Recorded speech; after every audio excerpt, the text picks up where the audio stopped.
तो अस्सलाम वालेकुम दोस्तों, आज आप दोस्तों को स्पेशल इस तरह का बिजनेस आइडियाज़ देने जा रहा हूं। दोस्तों ये देख सकते हो काली मिर्च,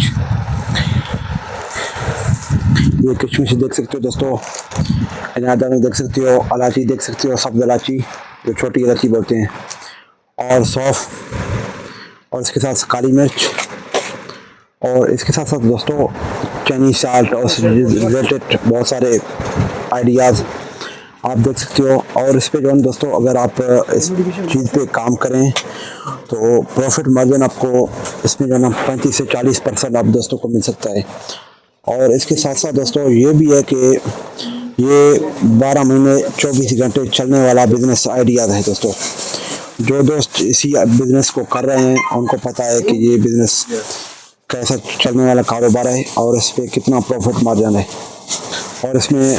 किसी में कम या किसी में ज़्यादा भी हो सकता है, लेकिन मैक्सिमम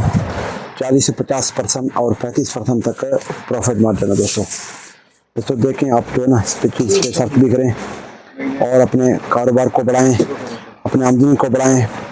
अगर जो दोस्त कर रहे हैं इन सब के पर कोई जॉब वगैरह कर रहे हैं तो वो पार्ट टाइम बिजनेस के तौर पर ये काम कर सकते हैं दोस्तों। इसके साथ साथ हाउस वाइफ भी कर सकते हैं बहुत सारे दोस्त, और जो भी इन सब छोटे मोटे काम कर रहे हैं तो वो 1 घंटे सुबह निकाले, 1 घंटे शाम को जो है ना इस कारोबार करके बहुत सारे प्रॉफिट कमा सकते हैं दोस्तों।